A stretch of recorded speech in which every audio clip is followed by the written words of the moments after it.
6 సంవత్సరాల చిన్నారి బాలిక పైన రేపు, హత్య. ఈ సంఘటన మన తెలంగాణ రాష్ట్రంలోని పెద్దపల్లి జిల్లాలో కాట్నపల్లి గ్రామం సుల్తానాబాద్ మండలంలో జరిగింది. బలరాం అనే ఒక దుర్మార్గుడు, ఒక మానవ మృగం చేసిన సంఘటన సభ్య సమాజం తలదించుకునే దిశగా ఈరోజు ఆ సంఘటనను చాలా ఘోరంగా పరిగణించాల్సిన అవసరం ఉంది. కానీ ఈ ఒక్క సంఘటన కాదు, గతంలో కూడా అనేక సంఘటనలు జరిగినాయి.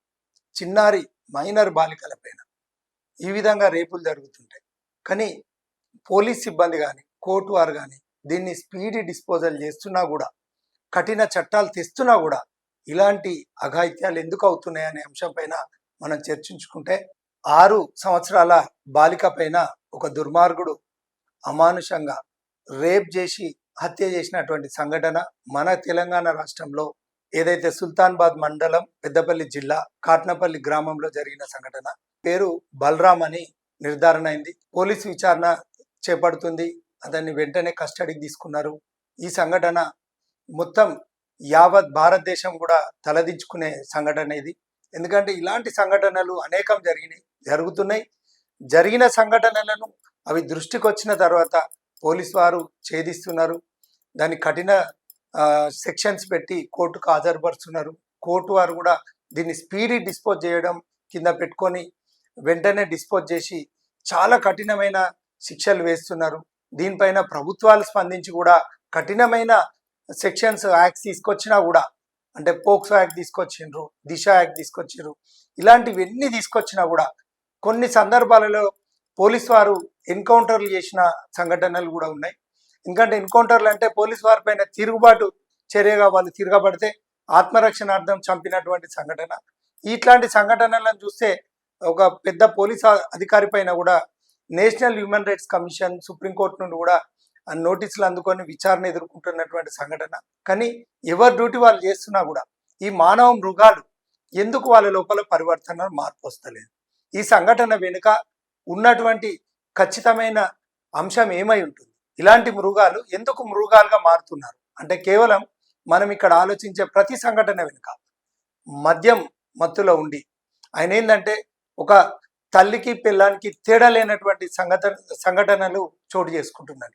కానీ ఇవన్నీ పక్కా పెడితే చిన్న మైనర్ బాలికలు అంటే మానసికంగా వాళ్ళు ఈ మద్యం బానిసై అసలు వాళ్ళని వాళ్ళు మర్చిపోయి ఒక రాక్షసులుగా, ఒక మృగాలుగా మారుతున్నటువంటి సంఘటన. కానీ దీనిపైన మనం ఒక అడ్వకేట్గా ఖచ్చితంగా అది శిక్షలు పడుతూనే ఉన్నాయి. సుమారు రాష్ట్రంలో, దేశంలో అనేక సంఘటనలు వస్తున్నాయి. ఈ సంఘటనలు బయటికి వచ్చే సంఘటనలు ఒక 10-20%, ఇంకా రాని అనేకం ఉంటున్నాయి.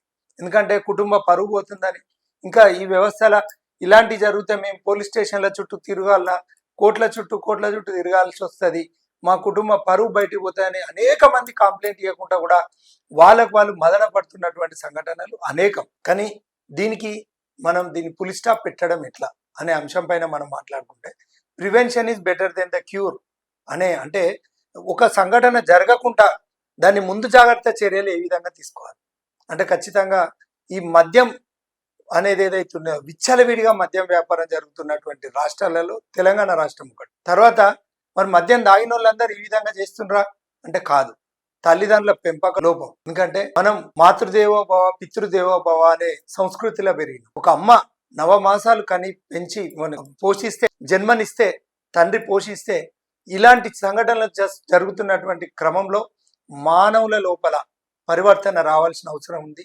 ఖచ్చితంగా వీటిపైన చట్టాలపైన, ఈ కఠిన చట్టాలపైన కూడా అవగాహన తీసుకురావాల్సి ఉంది.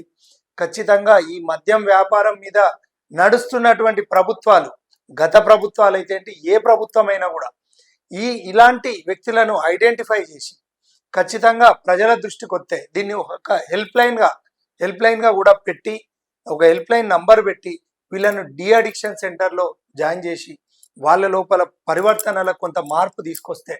ఎందుకంటే ఇప్పుడు జైలుకు పంపినాక న్యూస్ పేపర్లలో వస్తుంటాయి, మనలాంటి న్యూస్ ఛానళ్ళలో న్యూస్ వస్తుంది, అయినా వాళ్ళ లోపల అంటే కొంత మేర కాపగలుగుతున్నాం. కానీ పూర్తిగా ఒక కూకటి వేళ్లతోటి బయటికి తీయాలంటే కొన్ని ఓ ఆలోచన చేయాల్సిన అవసరం ప్రభుత్వాలపైన ఉంటుంది, ఒక న్యాయ వ్యవస్థలపైన ఉంటుంది, సోషల్ ఆర్గనైజేషన్స్ పైన ఉంటుంది, ఒక సోషల్ యాక్టివిస్ట్ కూడా ఇట్లాంటి మీడియా ఛానళ్ళ ముందుకు రావాల్సి ఉంటుంది. ఖచ్చితంగా ప్రజలు ఇలాంటి వ్యక్తులను కనుక ఒక మానసిక రోగంతో బాధపడి మద్యానికి బానిసైనటువంటి వ్యక్తులకు ఖచ్చితంగా ప్రభుత్వం ఒక డి అడిక్షన్ సెంటర్స్ పెట్టిపించి వాళ్ళకు ఒక ట్రీట్మెంట్ ఇప్పించి వాళ్ళ కౌన్సిలింగ్ ఇప్పించి వాళ్ళ లోపల మానసిక పరివర్తనలో మార్పు తీసుకొచ్చే దిశగా ముందుకు పోతేనే వీటిని అరికట్టే దిశగా ముందుకు పోగలుగుతామని చెప్పి నేను నా వ్యక్తిగత అభిప్రాయంగా తెలియజేసుకుంటున్నా. కానీ ఈ దుర్మార్గుని గురించి, ఈ బలరాం అనే దుర్మార్గుని ఖచ్చితంగా ఒక లా అబైడింగ్ సిటిజన్ గా నేను చెప్పలేను. కానీ ఇలాంటి వ్యక్తిని షరియా చట్టాలు అని చెప్పి, ఎందుకంటే మన ముస్లిం కంట్రీలలో ఉంటాయి అలాంటి చట్టాలు తేవాల్సిన అవసరం ఉంది. అంటే ఒక దేశ రక్షణ ధర్మరక్షణ అనే నినాదం పోయి దుష్ట శిక్షణ ధర్మరక్షణ అనే నినాదం రావాల్సిన అవసరం. భారతదేశంలో ఒక స్త్రీని గౌరవించే దేశం అనేది భరతమాత ముద్దు బిడ్డలం. ఇలాంటి వారికి కొన్ని షరియా చట్టాలు చేయాల్సిన అవసరం ఉందని చెప్పి ఒక అడ్వకేట్ గా, ఒక సిటిజన్ ఆఫ్ ఇండియాగా నేను మన ఛానల్ నుండి మనకి ఏదైతే లెజిస్లేటివ్ ఆర్గాన్ చట్టాలు చేసే వారికి కూడా ఇలాంటి కొన్ని చట్టాలపైన ఇంకేం చేస్తాం, పోక్సో యాక్ట్ తెచ్చినాం, దిశ యాక్ట్ తెచ్చినాం, ఎన్కౌంటర్స్ అయినాయి, ఎన్కౌంటర్ చేసిన అధికారులపైన కూడా వాళ్ళ మీద పిటిషన్స్ ఇచ్చి వాళ్ళపైన కూడా ఎంక్వైరీ చేస్తే వాళ్ళ డ్యూటీస్ వాళ్ళ ముఖ్యం. వాళ్ళకున్న పరిధి వరకే వాళ్ళు డ్యూటీ చేయగలుగుతారు. పోలీస్ ఇన్వెస్టిగేషన్ చేస్తారు. కోర్టుకు వచ్చే వరకు, విచారణకు వచ్చే వరకు ఇలాంటి కొన్ని కేసులు, చాలా కేసులు కూడా కొట్టివేయడం కూడా జరుగుతుంది. ఎందుకు కొట్టేస్తున్నారు అంటే సరైన ఆధారాలు ప్రూవ్ చేయకపోతే కోర్టుకున్న జడ్జికున్న పరిధి ఏంటి? 100 మంది నేరస్తులు తప్పించుకున్నా పర్వాలేదు కానీ ఒక నిరపరాధికి శిక్ష పడద్దు అని మన ఇండియన్ కాన్స్టిట్యూషన్ చెప్తుంది. అలాంటప్పుడు ఒక జడ్జి పోస్ట్ లో ఉండి ఆయన కూడా ఆ సరైన ఆధారాలు కనుక లేకపోతే, సాక్ష్యం కోర్టు వరకు వచ్చి బోన్ వరకు వచ్చి చెప్పకపోతే జడ్జి గారు కూడా ఏం చేయలేరు. ఇట్లాంటి కఠిన సెక్షన్స్ పోలీస్ వారు కష్టపడి ఛేదించి బ్లడ్ శాంపిల్స్ ఎంత ఘోరం అంటే, ఒక రేప్ కేసును కానీ మనం ప్రూవ్ చేయాలి పోలీస్ వారు అంటే, ఛార్జ్ షీట్ వేయాలంటే వాళ్ళ కష్టం వర్ణనాతీతం. ఎందుకంటే వాళ్ళు బ్లడ్ శాంపిల్స్ కానీ, వాళ్ళకు ఉన్నటువంటి ల్యాబ్ లో బ్లడ్ శాంపిల్స్, వాళ్ళు వేసుకున్న క్లోత్స్, అక్కడ ఉన్నటువంటి సర్కమ్స్టాన్షియల్ ఎవిడెన్సెస్ అవన్నీ కూడా కలెక్ట్ చేయాల్సి ఉంటుంది. కలెక్ట్ చేసి ఛార్జ్ షీట్ ఎత్తే కోర్టుకు వచ్చినాక 313 ఎగ్జామినేషన్ చేస్తారు అక్యూజ్ ను. నువ్వు ఈ నేరం చేసినావా అని అడుగుతారు. ఎంత దుర్మార్గుడైనా నేరాన్ని ఎవడు ఒప్పుకోడు, నేను చేయలేదు అంటాడు. వెంటనే ఆ ఛార్జ్ షీటు, దాని మీద ఇన్వెస్టిగేషన్, చీఫ్ ఎగ్జామినేషన్ అయితే బోర్డులకు వచ్చి జరిగింది ఇది అని సాక్ష్యాలు చెప్పాలి. ఆ సాక్ష్యం కోర్టు వరకు రాకపోతే ఈ నేరం రుజువు కాదు. అతను కోర్టుకు వచ్చి ఆ సాక్ష్యం చెప్పితే చీఫ్ అయినాక అతను అక్యూజ్ తరపున అడ్వకేట్ అతని ప్రొఫెషన్ అతను చేస్తాడు. ఇది తప్పు, అది ఒప్పు అనేది ఉండదు. నా వృత్తి నేను చేస్తున్నాను, ఏ అడ్వకేట్ అయినా చేస్తూ ఉంటాయి. ఆ అడ్వకేట్, అట్లాంటి అడ్వకేట్లు కూడా ఉన్నారు. ఆయన ఆర్గ్యూ చేస్తాడు ఆయన క్లయింట్ను కాపాడుకోవడానికి. చట్ట పరిధిలో అతను క్రాస్ ఎగ్జామినేషన్ చేస్తే బోనెక్కిన విట్నెస్, ఏదైతే సాక్ష్యం చెప్పిన విట్నెస్ తప్పు అని కోర్టు ప్రూవ్ చేయగలిగితే, ఏ ఒక్క ఆధారం అన్ని కూడా వాళ్ళు చెప్పిన ప్రతి విట్నెస్ ఆధారాలన్నీ సమానంగా సమఉజ్జిగా నిరూపణ అయితేనే తప్ప జడ్జికు శిక్ష చేసే హక్కు లేదు. అలాంటి సందర్భాలు, అలాంటి చట్టాలు ఉన్నటువంటి సందర్భం ఇది. అందరు అనుకుంటారు ఏది ఈ చట్టం వచ్చింది ఆ చట్టం, ఏ చట్టానికైనా ఇన్వెస్టిగేషన్ ఒకటే. బాధపడేది ఏంటంటే సభ్య సమాజం, పోలీస్ వ్యవస్థ, కోర్టు వ్యవస్థ.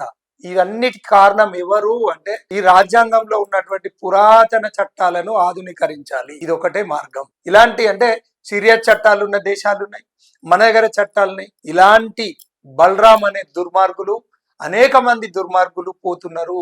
కానీ నిజంగా ఒకవేళ బాధితులు ఉంటే కూడా నమ్మి పోలీస్ స్టేషన్కి రాలేని పరిస్థితి, నమ్మి కోర్టుల చుట్టూ తిరగలేని పరిస్థితి, తిరుగుతా కూడా న్యాయం జరుగుతుందా లేదా అనే పరిస్థితిలా, దుస్థితిలా మన భారతదేశం ఉంది, భారత రాజ్యాంగం ఉంది. ఇలాంటివి ఎన్ని చట్టాలు తెచ్చినా ఈ జ్యుడిషియరీ సిస్టంలో ఎంత స్పీడ్ డిస్పోజ్ చేయాలన్నా వాళ్ళకున్నటువంటి పరిధిలు అట్లాంటి.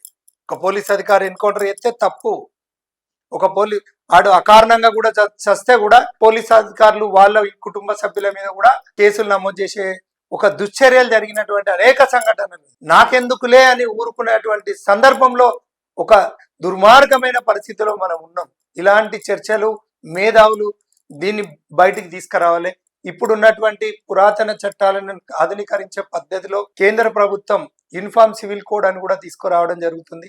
ఇలాంటివి చర్చకు తీసుకురావాలి.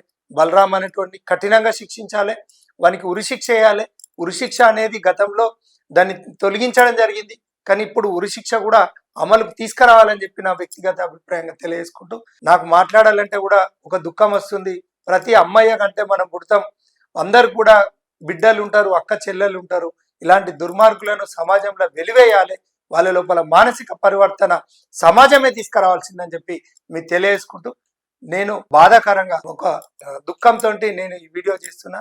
ఓకే, నమస్తే.